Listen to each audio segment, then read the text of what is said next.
Madame, Monsieur, bonjour, et c'est avec un réel plaisir que nous savons nombreux ce jour à regarder votre programme, enfin voilà, matière de l'information sur Canal 2 Info, la chaîne internationale d'information en continu. L'actualité ce matin porte sur ces opérations de désarmement au Burundi après l'expiration de l'ultimatum lancé par Pierre Nkurunziza. Nous irons au Rwanda pour avoir la réaction de Paul Kagame qui trouve injuste qu'un chef d'État comme Pierre Nkurunziza, homme d'église, puisse massacrer tous les jours ces populations. Nous parlerons aussi de sécurité au Sénégal avec cette deuxième assise consacrée à la sécurité et la paix qui s'ouvre donc ce matin à Dakar au Sénégal. On parle de sécurité à travers le continent, au moment où le Tchad est frappé encore par des attentats de la secte islamiste et radicale Boko Haram, avec plusieurs morts sur le carreau. Nous terminerons par le Burkina Faso, où remarque Christian Kaboré lance sa campagne en vue de la présidentielle du 29 novembre prochain. Voilà pour le sommaire. Je vous retrouve dans un tout petit instant.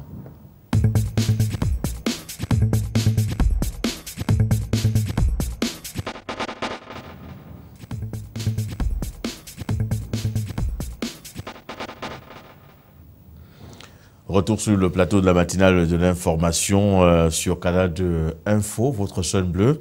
Elie Smith, bonjour. Bonjour, Louis Roger. Alors, ça a été le week-end? Oui, ça a été, malgré les mauvaises nouvelles qu'on a toujours. Mauvaises nouvelles, comme lesquelles, par exemple? Comme la situation chaotique qui est actuellement au Burundi, organisée par le président burundais. Voilà, effectivement, nous parlons de cette situation de crise au Burundi avec cette opération de désarmement qui est menée depuis dimanche par la police burundaise. Mais on se rend compte que cette opération ne fait pas l'unanimité. Il y a des critiques qui fusent de partout, comme celle par exemple de Paul Kagame, nous y reviendrons. Alors comment appréciez-vous cette sortie de la police burundaise pour essayer de ratisser ces quartiers dans lesquels vivent les insurgés pour récupérer les armes? Alors, je trouve que c'est ignoble. Vous savez, dans cette région-là, c'est une région qui est un peu en proie à l'instabilité chronique. Et la décision du gouvernement burundais d'agir de la sorte, et puis les messages qu'ils ont envoyés nous rappellent un peu mot pour mot ce qui s'est passé en 1994 au Rwanda. Et celui qui n'a pas de mémoire ou celui qui a de mémoire doit normalement se poser des questions et agir. Donc je trouve que ce ratissage est un peu excessif. Et d'ailleurs même, la police a tué 7 personnes hier. Et ces 7 personnes étaient seulement dans un bar en train de boire. Et que le problème est qu'ils étaient dans un mauvais quartier. Donc c'est quelque chose que le monde entier ne doit pas fermer les yeux et voir un nouveau Rwanda se reproduire 20 ans plus tard. Mais ce qui mérite également que l'on relève, c'est que ces personnes qui ont été tuées ne sont pas forcément par la police, parce que des tenues de policiers circulent partout dans la ville. On a vu des autorités burundaises l'affirmer, c'est-à-dire qu'il peut y avoir des personnes infiltrées dans la population avec des tenues de policiers qui commettent de pareilles exactions. C'est vrai, Louis Roger, mais il faut savoir que si le Burundi est ce qu'elle est aujourd'hui, c'est un homme, il s'appelle Pierre Nkurunziza. C'est toujours lui qui a fait qu'aujourd'hui on le soupçonne, parce que c'est toujours lui qui a créé ce qu'on appelle les Imurimbakwe. Donc, je ne sais pas si j'ai écroché ce nom. Ça, c'est une milice pro-gouvernementale qui ressemble à 2 gouttes d'eau à quelque chose qui a eu lieu au Rwanda en 1994. À l'époque, on les appelait les Interahamwe. Le problème qui fait mal et qui soupçonne et qui pèse sur la tête de Nkurunziza est que c'est lui qui les a créés, il les a formés où? En République démocratique du Congo. Et c'est là qui fait mal, parce que le Burundi a été un pays depuis une dizaine d'années qui était stable. Et aujourd'hui, le gouvernement burundais, parce qu'elle veut gouverner, elle veut rester au pouvoir, vaille que vaille, même au prix de tuer des gens, ils ont créé cette milice. Donc aujourd'hui, oui, ils peuvent dire que ce n'est pas la police, mais tout le monde sait que c'est le bras armé ou le bras séculier de ce gouvernement qui est en train d'agir, qui est en train de dire on va faire le nettoyage. Et quand on dit on va faire le nettoyage, ça ressemble à ce qui s'est passé en 1994 et que le monde entier et les Africains, une fois de plus, ne peuvent pas croiser les bras et accepter un génocidaire comme Pierre Nkurunziza de continuer à gouverner ce pays. Ben, il n'est pas encore génocidaire en attendant, bien évidemment, qu'il tue des millions de personnes. Mais on se rend compte que c'est comme une voie obligatoire pour Pierre Nkurunziza, puisque l'instabilité s'est installée. Il n'y a plus moyen de contrôler Bujumbura. Il est donc question de nettoyer les différents quartiers rebelles où l'on retrouve des insurgés comme Mutakura, Sibitoke, avant véritablement de penser encore à d'autres préoccupations dans la communauté internationale, comme par exemple la mise sur pied de ce dialogue avec l'opposition, une opposition qu'on ne voit pas toujours. Voilà, Roger, je ne sais pas si c'était coupé, mais voilà le mot qui fâche, nettoyer. Quand on utilise le mot nettoyage, ça veut dire que quoi? On est en train de vouloir enlever un groupe de personnes ou les gens d'une certaine tribu ou les gens d'une certaine nationalité sur ce territoire. Et c'est ça qui fait mal. Et puis le monde, si nous n'avions pas à penser, si nous n'avions pas de mémoire, on doit l'avoir maintenant. On est dans une zone, les Grands Lacs, qui a connu le pire génocide du monde après ce qui est arrivé aux Juifs après la Deuxième Guerre mondiale. On ne peut pas. Vous avez dit qu'en attendant qu'ils commettent le génocide, voilà la même chose qu'on avait dit à Juvenal Habyarimana en 1994, quand il avait un certain Tionex Bagassora, qui est l'idéologue de ce système de Hutu Power qui est en train d'être installé au Burundi. Le monde entier, moi je pense, il ne peut plus porter les gants en ce qui concerne M. Pierre Nkurunziza. Et le grand paradoxe qui fait mal est qu'il est chrétien. Mais comment, bon Dieu, un chrétien peut être si cruel? Il est l'incarnation du diable lui-même. Et puis je pense qu'on n'a plus à prendre les gants en tant qu'Africains. Voyons ce qui s'est passé en 1994. On ne peut pas l'accepter parce qu'accepter Pierre Nkurunziza de tuer son peuple et que personne ne dit rien, ça va donner un libre champ à d'autres dictateurs africains, comme par exemple le cas du Congo-Brazzaville où Denis Sassou Nguesso a violé la constitution, octroyé les résultats à la soviétique pour une constitution qui n'est pas... Ça veut dire que Denis Sassou Nguesso aussi va tuer les gens en disant que Brazzaville n'est pas sûr. Donc je pense en ce qui concerne Pierre Nkurunziza, je pense que le président rwandais a fait quelque chose de remarquable. Parce qu'un être humain ne peut pas rester à côté et laisser son frère être massacré parce que son frère veut gouverner. Ça doit s'arrêter au Burundi. Et cette opération de nettoyage, entre guillemets, a permis quand même à la police de récupérer quelques kalachnikovs et des grenades. Et cette opération n'a pas laissé insensible le président rwandais Paul Kagame, qui, au cours d'une manifestation officielle, a tensé son Pierre Nkurunziza. Et le président de dire quand même qu'il est inadmissible qu'un président massacre chaque jour sa population. Est-ce que c'est un massacre? Parce que là, c'est l'expression qui est utilisée par Paul Kagame. Oui, Louis Roger, il faut voir, c'est un massacre qui se passe, c'est ciblé. Parce que, regarde par exemple, le chef de l'opposition, on a voulu le tuer, on a raté, on a tué son beau-fils dans la semaine. Et ils sont en train de cibler les quartiers qui sont contestataires. Si on dit qu'on est dans une démocratie, tout le monde ne peut pas être d'accord avec nous. Et puis je pense qu'il faut que le Rwanda puisse intervenir. Parce qu'il faut que ça soit un peu comme ce qui s'est passé en 1976, si je ne me trompe pas, pour renverser le dictateur Idi Amin Dada en Ouganda. L'invasion a été faite par la Tanzanie avec l'aide de Julius Nyerere. Je pense que le président rwandais ne doit pas seulement s'arrêter en dénonçant ce massacre que Pierre Nkurunziza est en train d'organiser au Burundi. Le Rwanda, avec l'aide de la communauté internationale, doit faire une invasion du Burundi, chasser Pierre Nkurunziza, l'arrêter et l'amener au CPI. Non, mais pourquoi vous êtes aussi très dur envers Pierre Nkurunziza? Pourtant, Paul Kagame n'est pas aussi différent. Mais ce qui est important, c'est aussi de relever, n'est-ce pas, ces propos de Paul Kagame qui faisait remarquer quand même que Pierre Nkurunziza se cache, on ne le voit pas, qu'il n'y a pas moins de le rencontrer pour certaines négociations. Alors, est-ce que c'est là c'est pas aussi une politique? Est-ce que Pierre Nkurunziza va aller se livrer à Paul Kagame pour dire, voici, discutons, ou alors Paul Kagame voudrait là se positionner comme étant l'un des piliers dans cette région des Grands Lacs?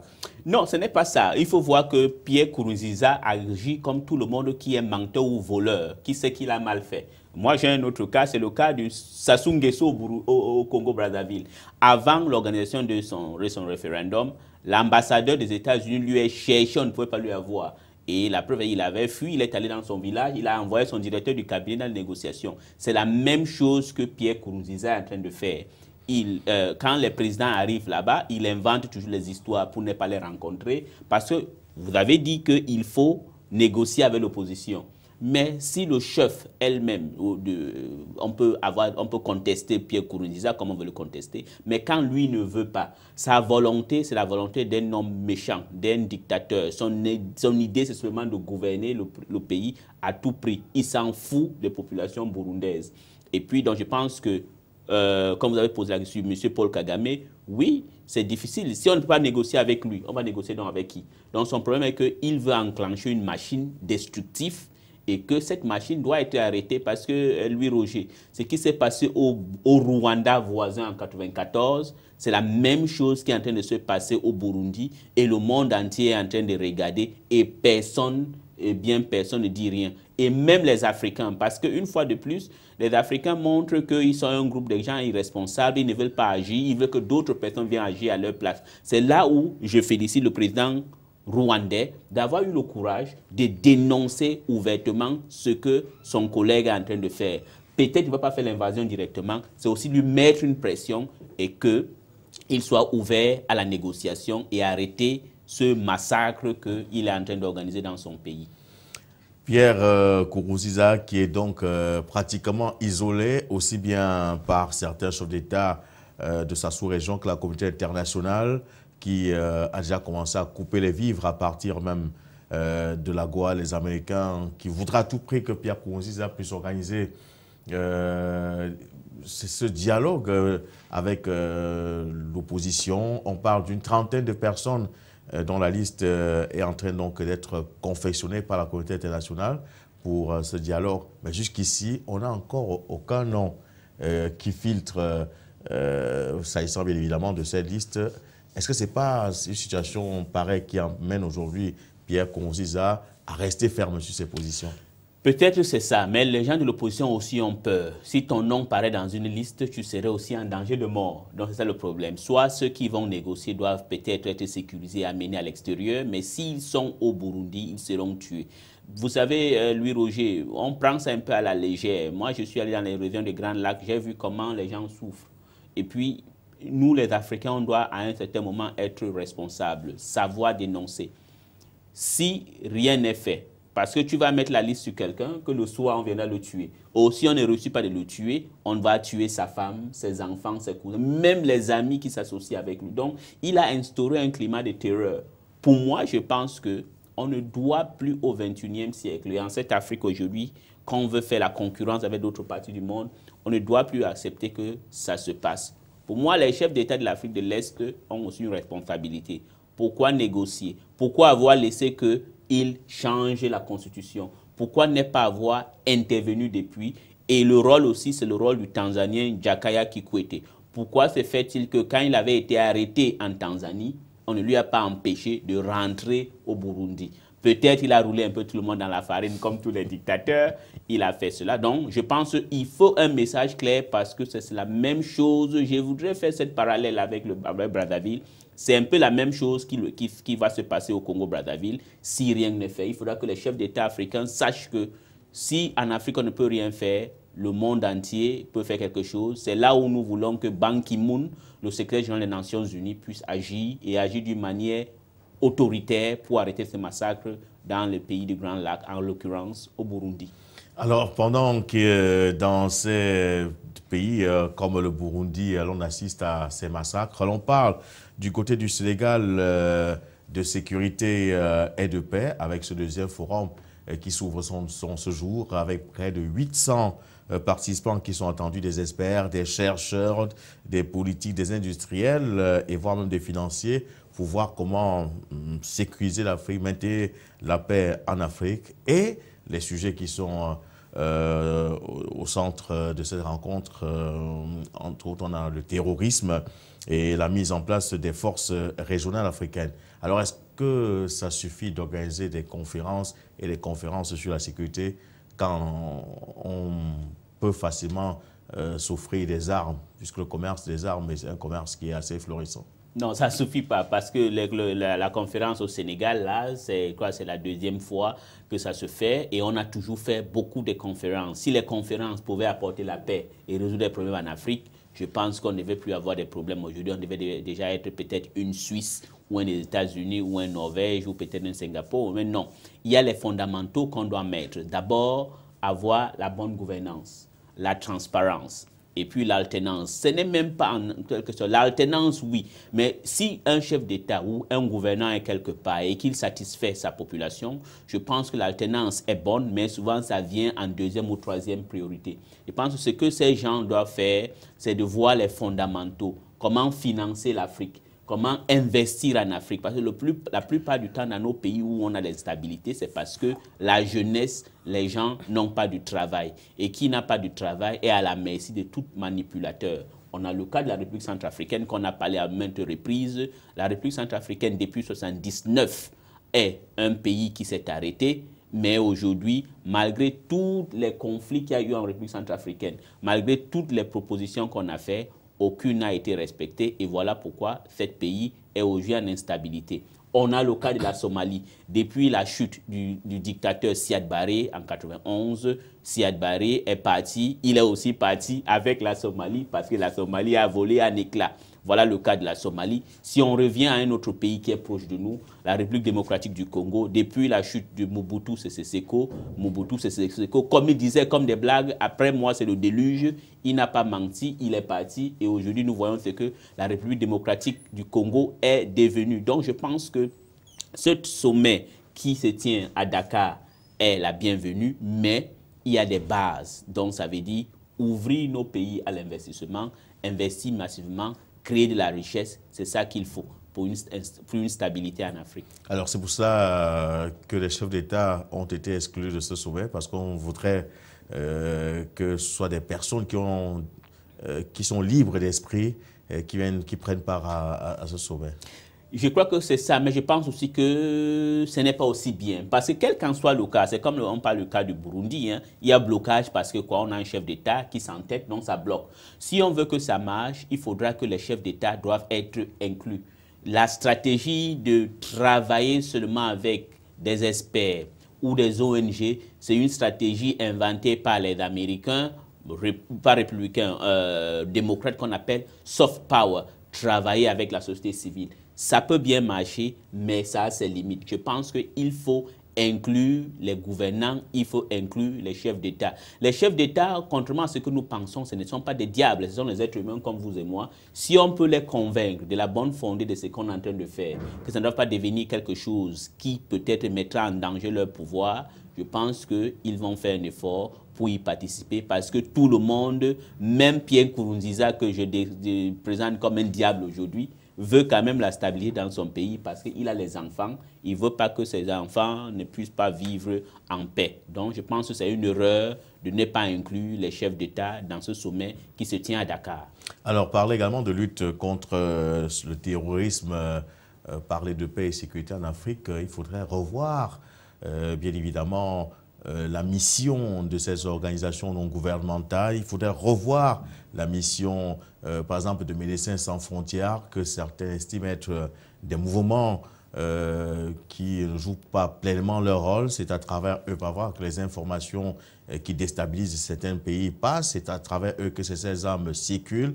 Alors, est-ce que vous pensez pour aujourd'hui que c'est important de redéfinir la mission et la fonction de ces différentes structures? C'est important, mais je pense que ce sont des grosses accusations qui est aussi souvent vrai. Mais parce que, par exemple, Médecins sans frontières, on connaît l'origine, elle a été créée pendant la guerre ou après la guerre du Biafra. Parce que la France, qui a été un des maillons pour la déstabilisation du Nigeria, utilisait Médecins sans frontières pour convoyer les armes au Biafra. Nous avions aussi vu dans d'autres opérations des Nations Unies, mais ça ne veut pas dire que toutes ces organisations-là n'ont pas de rôle à jouer. Médecins sans frontières, la Croix-Rouge, les Nations Unies ont toujours des aspects positifs. Parce que parmi eux, souvent, il y a des gens qui sont mauvais. Par exemple, vous avez des gens comme Maurice Robert, qui a été ici à Tchang, qui a travaillé et qui est allé au Congo. Et on connaît le rôle qu'il était parti faire au Congo-Brazzaville. C'était pour massacrer ou tuer les UP6 qui partaient là. Mais le problème est que, quel qu'en soit le cas, ces organisations-là, on doit les scruter, mais ils jouent toujours un rôle. Ils ont toujours des rôles positifs à jouer. Parce que souvent, ils viennent, parce que nos gouvernants ont échoué. Ils sont devenus comme des supplétifs pour vous aider. Donc, ils sont bons, ils sont mauvais, mais je pense que on ne va pas... Il y a des individus dans cette organisation qui ne sont pas bons, mais l'idée générale de ces organisations-là sont bonnes. Regarde par exemple en RCA, il n'y a plus d'hôpitaux, il n'y a plus de système de santé. Ceux qui aident en RCA, c'est la Croix-Rouge et Médecins sans frontières et tous ces ONG-là. Oui, mais je pense qu'on ne doit pas quand même les vilifier. Il y a des individus parmi eux qui sont suspects, mais dans la généralité, ils sont bons. Et ce n'est pas eux qui sont pour le terrorisme. Le terrorisme a d'autres origines qu'on peut en parler le jour qu'on aura le temps. Ben effectivement, on parlait de la Croix-Rouge en République centrafricaine. Effectivement, cette Croix-Rouge a été attaquée par des individus. Preuve que quelque part, il y a anguille sous roche. Oui, ça peut être vrai. Comme j'ai dit, il y a des individus, quand ils sont quelque part, ils ont peut-être leurs idéologies personnelles, peut-être. Mais en général, ce sont des organisations qui nous aident, qui viennent en aide dans des pays ou dans des zones en difficulté. Nous les voyons en Centrafrique, nous les avons vus souvent en Afghanistan et souvent, ils ne sont même pas seulement attaqués par peut-être des rebelles. Regarde le cas qui s'est passé en Afghanistan. Leur centre de santé a été bombardé par l'armée américaine. Et ça donne encore de suspicions. Parce que selon les militaires américains, il paraît qu'il y avait des talibans qui étaient soignés là-bas. Mais c'est un médecin, c'est comme un avocat. Un avocat doit juger tout le monde. Un médecin qui est respectueux ou une infirmière doit soigner tout le monde, riche ou pauvre. Alors, comme pour dire qu'il y a des agents doubles qu'il faudrait revoir dans ces différentes organisations internationales. Alors, je voudrais qu'on parle aussi de cette force régionale africaine qui est envisagée. On a déjà une force en attente, par exemple, pour ce qui est de la sous-région Afrique centrale. On voudrait également qu'il y ait des unités. Alors, des unités dans des unités avec la force internationale. Est-ce que ce n'est pas toujours multiplier la vente des armes, multiplier des instruments de tension? Exactement, c'est multiplié. Personnellement, j'ai une réticence vis-à-vis de cette force multiple. Par exemple, on a cette force africaine en attente, qui croit que le siège serait au Cameroun. Et le problème, c'est quoi? Qui finance cette organisation-là? Le problème, c'est que, par exemple, là où on a au Cameroun, pour les infrastructures, il paraît que, pas qu'il paraît, c'est les Américains qui vont donner de l'argent. Ça veut dire que quelque part, cette force-là, ça a seulement de l'Africain de nom. Ils vont exécuter les plans et les désirs des autres. Ça, c'est le mal africain. C'est là où quand tu regardes, je me pose des questions, les Africains, on doit un peu grandir. Si nous voulions avoir nos forces, nous devions être capables de financer nos forces. Pourquoi avoir une force africaine en attente et puis créer à côté des forces sous-régionaux? Tout en sachant que souvent nos organisations sous-régionales ou continentales ne sont pas financées par nous-mêmes. Nous avions par exemple le cas de l'Union africaine. On a 5 grands financiers. Il y a l'Afrique du Sud, le Nigeria, l'Algérie, l'Égypte et puis la Libye. Tous ces 5 pays-là sont en crise aujourd'hui à degrés variés. Ça fait que souvent nos financements viennent de l'extérieur. Et on est souvent un peu étonné de voir que nous, on nous impose tout. Pour que nous soyons autonomes, réellement indépendants, il faudrait que nous soyons capables de financer ce qu'on veut, en termes militaires et aussi en termes de communication. Parce que vous allez voir que c'est le seul continent au monde que tout le monde crée une télévision pour l'informer. France 24 par la France, I24 par Israël, CNN, la Chine, la BBC. Donc nous sommes vraiment, on doit le dire, nous sommes irresponsables. Donc créer cette force sous-régionale en attente, je ne suis pas pour. Parce que maintenant, quels seront les critères qu'ils vont utiliser pour intervenir dans un conflit? Voilà ça, tout en sachant que nous avons souvent les gouvernements qui sont contestés, nous avons les gouvernements qui ne sont pas populaires. Comment ça va se passer? C'est la grande question à être posée. C'est la très grande question. On espère bien évidemment que les experts qui feront partie de ce deuxième forum qui se déroule en ce jour à Dakar, au Sénégal, trouveront des solutions pendant ces 2 jours d'échange. Et pendant qu'on est au Sénégal pour parler de paix et sécurité au Tchad, Boko Haram frappe encore et un attentat encore attribué à la secte islamiste et radicale Boko Haram a laissé sur le carreau près de 5 morts et une dizaine de blessés. On parle encore de 2 femmes kamikazes qui ont fait exploser leur charge. Alors, comment faire, Eli Smith, pour contenir Boko Haram? Doit-on désormais demander à toutes les femmes de changer de tenue, de s'habiller peut-être comme des hommes ou alors, qu'est-ce qu'il faut faire? C'est difficile. On va peut-être laisser Boko Haram, on va aller un peu au nord de l'Afrique. Vous avez vu ce qui s'est passé en Égypte, à Sharm el-Sheikh.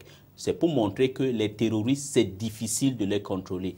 Comment, même comme l'Égypte et la Russie sont en train de refuser, mais le fait que la Russie a refusé, a déjà suspendu tous ses vols en Égypte et veut travailler avec le système de sécurité égyptienne, montre que les allégations venues de Londres et de Washington sont vraies. On a posé une bombe dans l'avion russe qui a explosé au-dessus du Sinaï. Ça veut montrer que lutter contre le terrorisme n'est pas facile. Nous avions parlé ici que, par exemple, en ce qui concerne Boko Haram, il y a une certaine mutation qui s'est faite à la tête de cette organisation avec 2 grands artificiers qui ont une autre stratégie de confrontation différente à ce que M. Aboubakar Shakau nous avait toujours présenté, qui a échoué. Donc, on ne va pas maintenant demander aux gens, c'est pourquoi moi j'étais contre les mesures qu'on disait qu'il ne faut pas porter la burqa et tout ça comme ça. Non, ça ne sert à rien.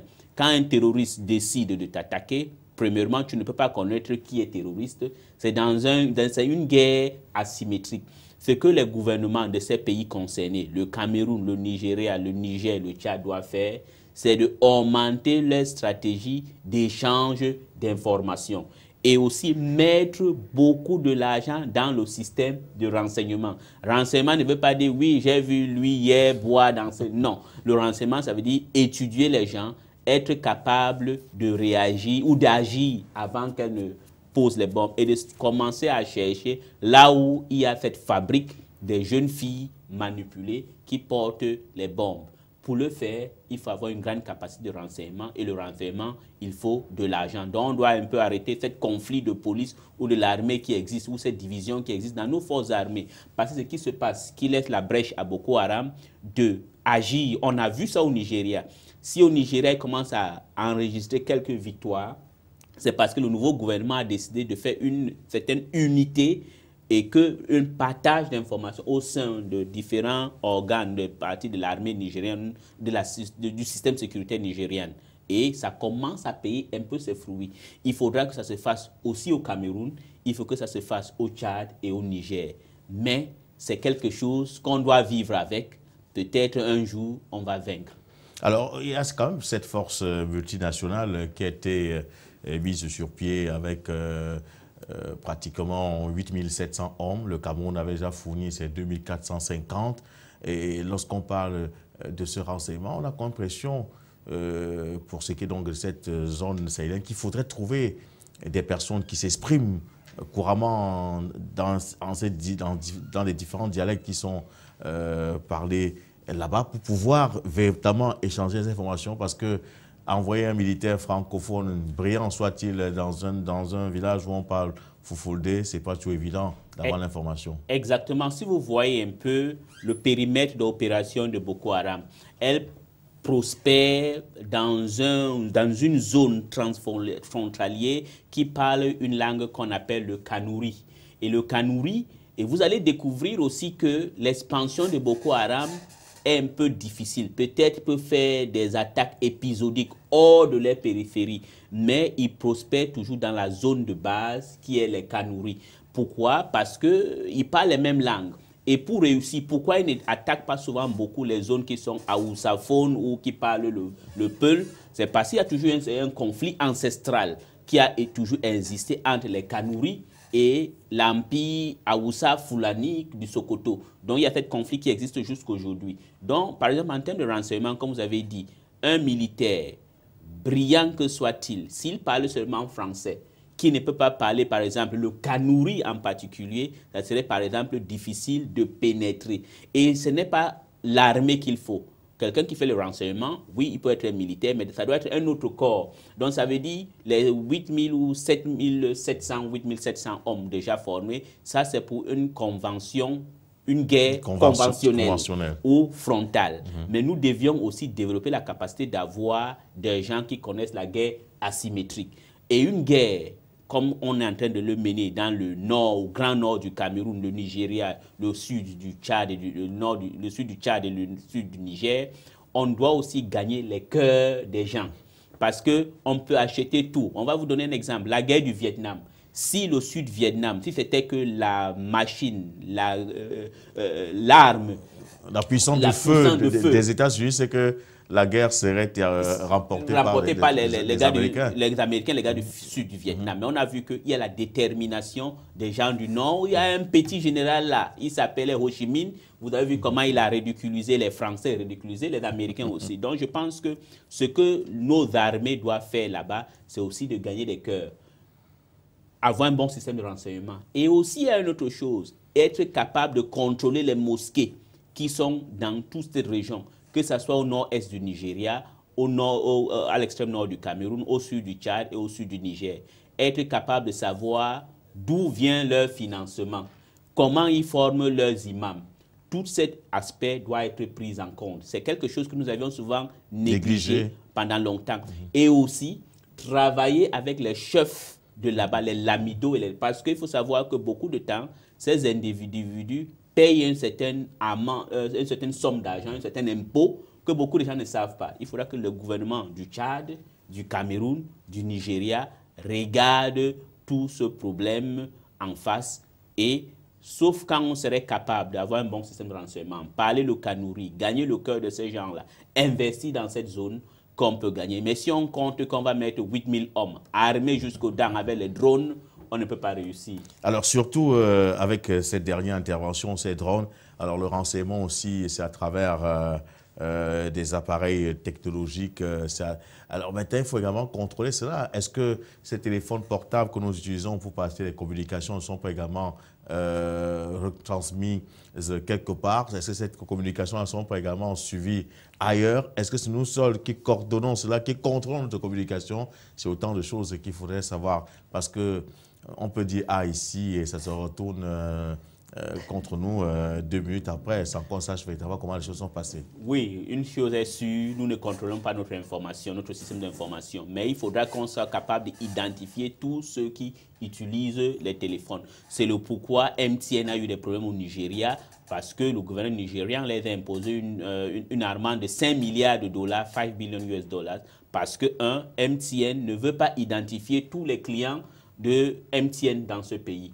Nous devions faire la même chose, pas uniquement avec MTN, avec tous les opérateurs du secteur de la téléphonie. Parce que souvent, les gens, les terroristes téléphonent. Mais si on n'est pas capable de savoir où ils achètent une puce, après ils jettent. Si on pouvait les identifier, ça serait une bonne chose. Donc, le système de renseignement, oui, peut-être ça va ailleurs, mais la plupart du temps, c'est que si on n'est pas capable d'identifier ceux qui utilisent nos téléphones, ou ceux qui sont des utilisateurs de nos téléphones ou dans les compagnies de téléphones existants, ça serait très difficile. Donc le gouvernement doit être dur et obliger toutes les compagnies de téléphones à identifier tous les gens qui sont utilisateurs ou qui ont les numéros de téléphone. Ça va nous aider à savoir que ces filles-là, eux, ils communiquent avec qui les donne les ordres.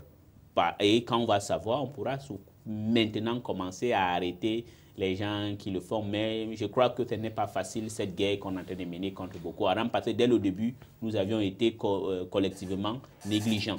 Voilà.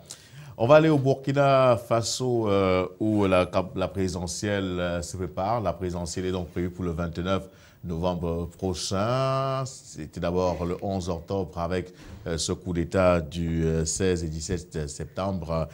Cette consultation populaire a été donc repoussée. Rochmar Christian Caboret est rentré en campagne. Ils sont 8, ils sont 14 candidats pour cette présidentielle qui sera très, très, très disputée, Elie Smith? Oui, ça serait très disputé. C'est une bonne chose, quelque chose qui a commencé mal, et qui a eu des problèmes. Mais enfin, la démocratie, vraie démocratie va revenir au Burkina Faso. La campagne a commencé et nous espérons, nous n'avons pas de candidats préférés, la chance au meilleur candidat. Donc, M. Jean-Marc Christian Kaboré a commencé sa campagne. Nous lui souhaitons bonne chance et c'est quelqu'un qui a été toujours à la pointe de la défense de la démocratie au Burkina Faso. Alors, c'est la paix retrouvée. On espère peut-être qu'au lendemain des résultats de cette présidentielle, on n'aura plus des soulèvements, on n'aura plus un autre coup d'État. Nous espérons ça tous, mais je pense que toutes ces personnes qui avaient cette tendance de coup d'État seront mis hors d'état de nuit, mais il faudra aussi la réconciliation, parce qu'on ne pas en défense ou à la décharge de ceux qui ont fait le coup d'État dernièrement, c'est qu'ils avaient un peu peur. Donc je pense que chaque chose a son temps. C'est important maintenant que les Burkinabés reprennent la route de la réconciliation et surtout que le Burkina Faso revienne à un état normal pour que l'économie puisse prospérer et que les choses prioritaires comme la lutte contre la pauvreté, améliorer le système de santé, améliorer le système d'éducation doivent être mis en place et accélérés.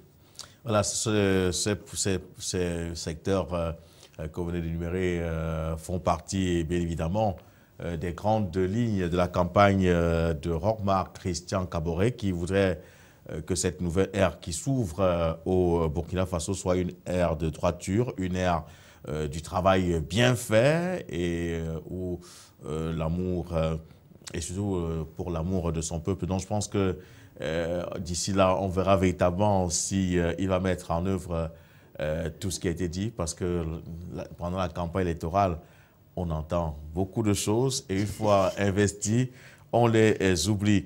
Alors, merci Elie Smith d'avoir échangé avec nous sur ces quelques questions d'actualité. La matière de l'information se referme pour cette édition. Nos programmes se poursuivent et ne quittez pas.